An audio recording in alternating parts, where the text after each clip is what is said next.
আসসালামু আলাইকুম everyone. Black wine গল্পের 11 নম্বর পার্ট নিয়ে চলে আসলাম। তো বেশি কথা না বলে চলুন গল্প শুরু করা যাক। আমি বেশি নেশা করি না, আর করলেও আমার নিজের উপর কন্ট্রোল থাকে। কাল আমি বিডিতে এসেছি। ফ্ল্যাট বুক করতে অনেক সময় লাগতো, আর আমার টায়ার্ড লাগছিল, তাই অর্ধেক কথা বলে থেমে যায় সে। হাত দিয়ে চুল ঠিক করে কায়ন শেরাফের দিকে তাকায়। কায়ন শেরাফ রাগে পারছে না ইনায়াকে কাঁচা চিবিয়ে গিলে ফেলতে। বড় করে শ্বাস ফেলে বলে, get out of my car right now. Inaya হেসে গাড়ি থেকে নেমে যায়। দু আঙুল কপালে রেখে হালকা নেড়ে বোঝায় গুড বাই।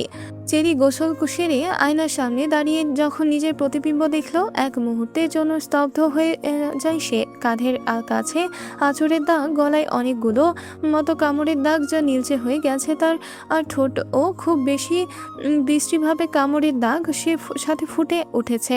নিজের পেটের দিকে তাকাতেই দেখতে পেল ওইখানেও অনেকগুলো কামড়ের দাগ। পুনরায় আয়নার দিকে তাকায় চেরি। আয়নায় নিজের প্রতিবিম্ব দেখে নিজেই চিনতে পারছে না যেন। তার চোখ ভরে উঠল অশ্রুতে। হাত বাড়িয়ে আয়নার গায়ে স্পর্শ করলো। সে খুব করে চাইছে নিজের সে পবিত্র সত্তাটাকে ছুঁয়ে দিতে। সত্যি করুণা হচ্ছে নিজের ওপর। আজফার নিজের কথা রেখেছে, তাকে নিজের ওপরই করুণা করতে বাধ্য করছে। নিজের মুখটা দু হাতে ঢেকে রাখলো, কিন্তু চোখের পানি আটকাতে পারছে না সে। আয়নায় আবারও তাকালো। সে চোখ দুটি বাজেভাবে ফুলে গেছে। চোখে মুখে পানি ছিটিয়ে কাপড় পরে ওয়াশরুম থেকে বেরিয়ে আসে চেরি। চেরি ওয়াশরুম থেকে বেরিয়ে দেখতে পায় আজফার কাউচের ওপর বসে আছে। তার সামনে টেবিলে কয়েক আইটেমের খাবার সাজিয়ে রেখেছে। আজফার চেরির দিকে শান্ত চোখে তাকিয়ে বলে, কাম হিয়ার। চেরি তর্কে জড়িয়ে না আজফারের কথা মতো তার সামনে গিয়ে দাঁড়ায়। আজফার চেরির হাত ধরে নিজের পাশে বসায়। চেরি অনিচ্ছা সত্ত্বেও বসে থাকে। আজফার চেরির দিকে একটা ব্যথানাশক ওষুধ দিয়ে এগিয়ে দিয়ে বলে, কিছু খেয়ে ওষুধ খেয়ে নাও, ব্যথা কমে যাবে। চেরি নিচের দিকে চোখ রেখেই তাচ্ছিল্য হাসে। অতঃপর মাথা তুলে আজফারের চোখে চোখ রেখে বলে, যে ব্যথা সারানোর জন্য এই ব্যথানাশক ওষুধ, সেই ব্যথা ওষুধ ছাড়াই আজ নয়তো কাল এমনিতেই সেরে যাবে।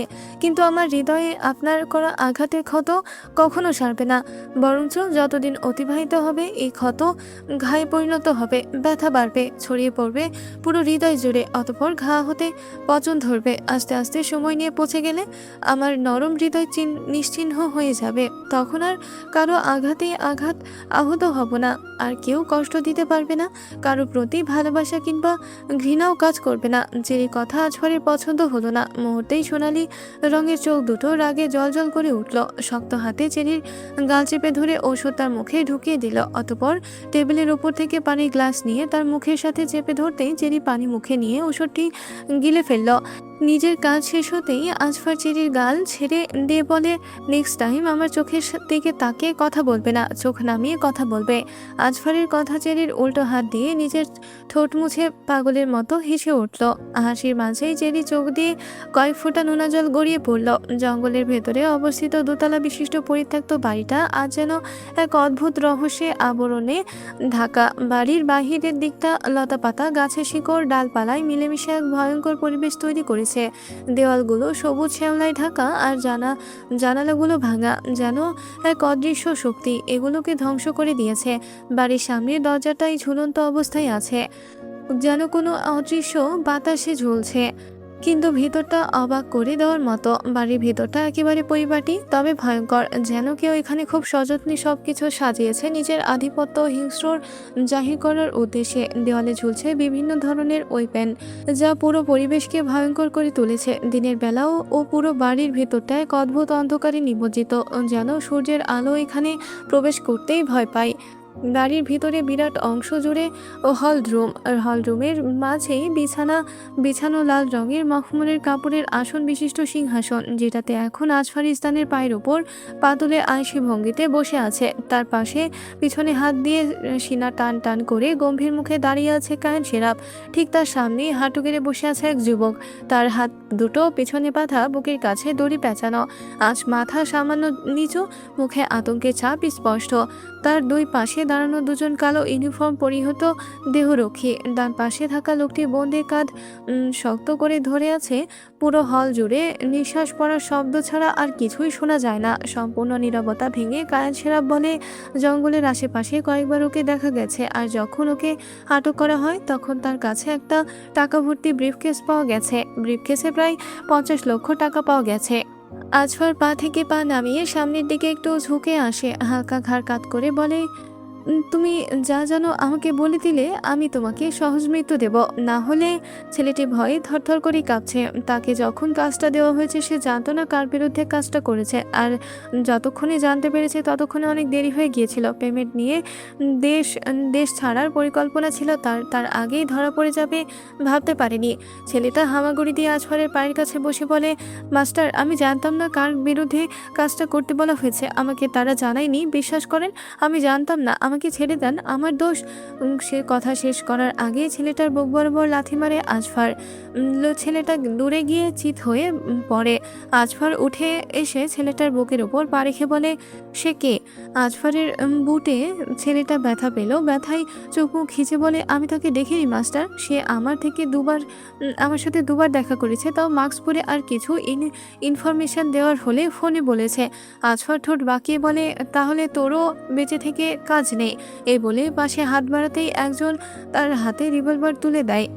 ছেলেটি অনবরত মাথা নেড়ে না না করছে। আজফার সেদিকে পুনরায় পরোয়া না করে পরপর দুবার গুলি করে। দুইটা গুলি সোজা ছেলেটার দু চোখে গেলে মাথার পিছন দিক দিয়ে বেরিয়ে যায়। আজফার হাঁটু গেড়ে বসে পড়ে। বন্দুকের নল ছেলেটার গালের উপর রেখে বলে, ক্ষমা চাওয়ার জন্য আমার চোখ রাখা আমি পছন্দ করি না। Got it? নেক্সট টাইম আর তুই আমার চোখে চোখ রেখে কথা বলতে পারবি না।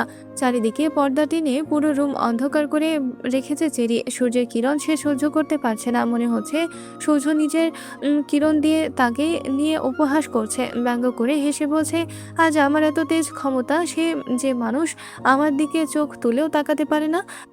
আর তুই নিজেকে দেখেছি, তাকাতেও ঘৃণা লাগছে। নিজের সম্মান হারিয়ে বেঁচে আসিস কিভাবে? লজ্জা লাগে না কলঙ্ক নিয়ে এখন পৃথিবীতে শ্বাস নিতে? চেরির কথাগুলো যেন সহ্য করতে পারবো না। দু হাত দিয়ে কানে চেপে ধরে চেঁচিয়ে উঠল, চুপ করো, আমি কিছু শুনতে চাই না। রহম করো আমার উপর। আর কিছু বলো না, দয়া করে, আমি সহ্য করতে পারছি না। কাঁদতে কাঁদতে বলে উঠল কথাগুলো চেরি। ঠান্ডা রুমে ও তার পুরো শরীর ঘেমে গেছে, হাত পা থরথর করে কাঁপছে, গলা শুকিয়ে কাঠ হয়ে গেছে, যেন এই মুহূর্তে পানি না পেলে মরে যাবে সে। কাঁপতে থাকা হাতে সাইড টেবিল থেকে এক গ্লাস পানি নিয়ে এক চুমুকে সবটা শেষ করে ফেলল। অতঃপর গ্লাসটি রেখে এসির তাপমাত্রা আরও কমিয়ে দেয়। এরপর নিজেকে স্বাভাবিক করতে না পেরে ফ্লোরে বসে নিজেই নিজের চুল টেনে ধরে। পাগলের মতো চিৎকার করে কাঁদতে লাগলো। অতঃপর কিছু সময় অতিবাহিত হওয়ার পর আস্তে আস্তে চুপ হয়ে যায়। কিছুটা স্বাভাবিক হতে উঠে দাঁড়ায় চিরি। পায়ে বাঁধা শিকলের দিকে একবার প্রাণহীন চোখে তাকিয়ে চোখ সরিয়ে নেয়। আজবার যাওয়ার আগে শিকলটা পরিয়ে গেছে। পরানোর সময় চোখ চেরি তাচ্ছিল্য সুরে আজফারকে বলেছিল, কিসের এত ভয় আপনার? আপনি ভালো করেই জানেন শিকল না পরালেও আমি এখান থেকে পালাতে পারবো না। তাহলে কেন? আজফার তখন চেরি চোখ রাঙিয়ে বলে, আমি তোকে জবাব দিতে বাধ্য নই। আর কিছু না বলে চলে গেছে সে। চেরি আর ভাবতে পারলো না কিছু, বা ভাবতে চাইলো না। তার মাথায় ব্যথায় ফেটে যাচ্ছে। এখন একটু ঘুমোতে পারলে ভালো লাগতো। কিন্তু সে যতবার ঘুমানোর জন্য চোখ বন্ধ করে ততবার চোখের পাতার রাতেই স্মৃতি ভেসে ওঠে, আর চোখ বন্ধ রাখতে পারে না। হুট করে কিছু একটা মনে পড়তেই দ্রুত পায়ে টেবিলের উপর থেকে মেডিসিন বক্স নিয়ে হাতে তুলে নিল। বক্সটি খুলে হন্য হয়ে ঘুমের ওষুধ খুঁজতে লাগলো। অবশেষে জায়াজেপাম এর একটা পাতা পেল। শেষ দুইটা আছে আর নেই। চেরি কিছু না ভেবে দুইটা ওষুধই নিয়ে বেড সাইড টেবিল থেকে আরেক গ্লাস পানি নিয়ে খেয়ে ফেললো। অতঃপর ওষুধের পাতাটা গ্লাসের সাথেই রেখে দিল। অতঃপর বেডে গিয়ে কমফোর্ট মুড়ি দিয়ে শুয়ে পড়ল। শোয়ার কয়েক মিনিট পরই তার চোখ ভারী হয়ে যায়। আর তাকিয়ে থাকতে পারল না সে। ঘুমিয়ে গেল। কক্ষটি পুরো অন্ধকারে মোড়ানো। ঠিক পুরোপুরি অন্ধকার বলা যায় না, আবার আলোকিত বলা যায় না। যেন রাতের নিস্তব্ধতায় এক শান্তির নীড়। ঘরের একমাত্র আলোর উৎস হলো টিভিতে জ্বলন্ত আগুনের ভিডিও। আগুনের লাল কমলা শিখার নৃত্য ঘরের দেওয়ালে উষ্ণ এক আভা ছড়িয়ে দিচ্ছিল। টিভির সামনের অংশে আলো একটু বেশি, আর বাকি ঘরটা হালকা আলো অন্ধকারে ডুবে আছে। বাতাসটাও মনে হচ্ছিল একটু ভারী, একটু নরম, যেন কাউকে জড়িয়ে ধরে শান্তির আহ্বান জানাচ্ছে। এই অন্ধকার আলো মেশানো ঘরের মাঝখানে বসে আছে এক যুবক। তার বাহুতে আবদ্ধ একখানা গিটার। আঙুলগুলো আলতোভাবে গিটারে তারগুলোকে স্পর্শ করে সুর তুলছে। যুবকটির মুখটা স্পষ্ট দেখা যায় না, আলোর উল্টো দিক হওয়ায় তার মুখ অন্ধকারে ঢাকা। শুধু আগুনের আলো মাঝে মাঝে তার চোয়াল আর গালের উপর হালকা কমলা ছায়া ফেলছে। সিঙ্গেল কাউচে গা এলিয়ে দিয়ে বসে আছে সে, তার গলার উপর কাঁধে হাতে পাশে আগুনের আলো দোলে দোলে পড়ছে। দৃশ্যমান না হলেও ও অস্তিত্ব জানান দিচ্ছে। যুবকটি এক সময় ঠোঁট নাড়িয়ে গেয়ে উঠল, স্যার আসবো। আজকের গল্পটি এ পর্যন্তই শেষ হয়ে গেল। পরবর্তী পার্ট পেতে অবশ্যই চ্যানেলটিকে সাবস্ক্রাইব করে রাখবেন। ধন্যবাদ।